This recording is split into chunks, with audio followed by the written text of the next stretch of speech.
What's the reason for leaving our job voluntarily?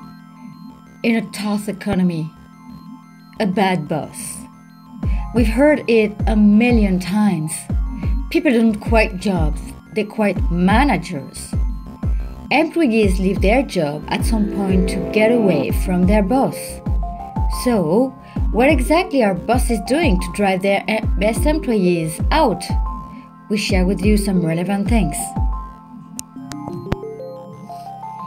Employing someone means that you have a certain amount of belief in the person's abilities.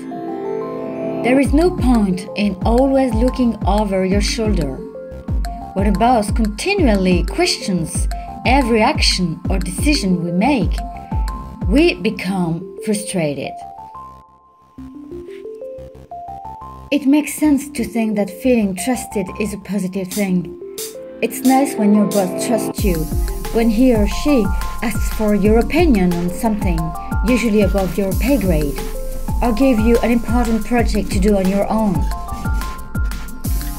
It makes you feel pride, a feeling that you're good at your job and valued by your organization for their hard work. Managers need to communicate with their subordinate to find out what makes them feel good. For some, it's a raise. For others, it's a public recognition, and then to reward them for a job well done. With top performers, this will happen often if you're doing it right. Every single employee values trust and honesty. It is important for bosses to possess character, but finding out your boss lies takes a strained employee-manager relationship to another level. Once trust is eroded, it becomes hard to follow your boss' direction, wondering if he or she is taking you down the right path or leading you astray. Then, everything that comes out of his or her mouth becomes questionable. Information about the company's status, promises of raises or new projects, and even affirmation for your good work suddenly seems questionable. And that makes it extremely difficult to do your job effectively. Bosses who let their employees leave could have this know-it-all persona that scares us and our wonderful ideas away. Much of our appreciation and success at work seems to have to do with who our boss is as a manager, as a leader, and most importantly, as a person. What we do care the most about in a person who is above us in the chain of command is their willingness to acknowledge, appreciate, and recognize who we are and the effort we put forth. When people get together and talk about difficult bosses, the root of their concerns is often that they feel left out, unappreciated, put down, less than, and treated almost as non-entity.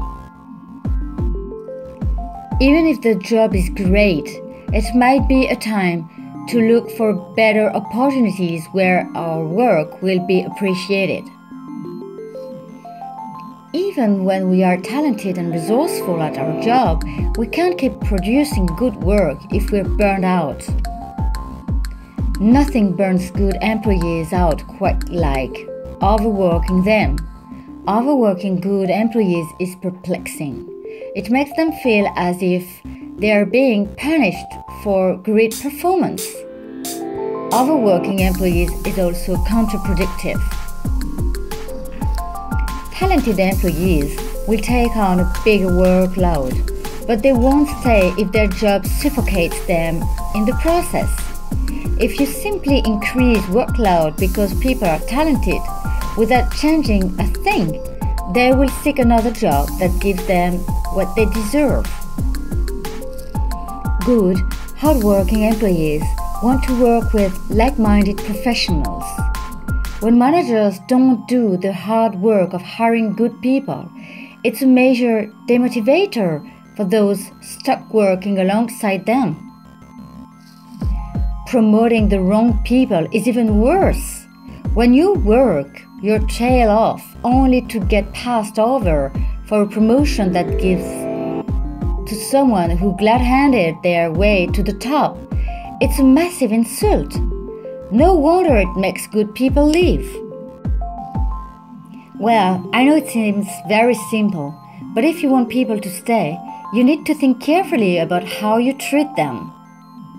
While good employees are as tough as stones, their talent gives them an abundance of options. You need to make them want to work for you.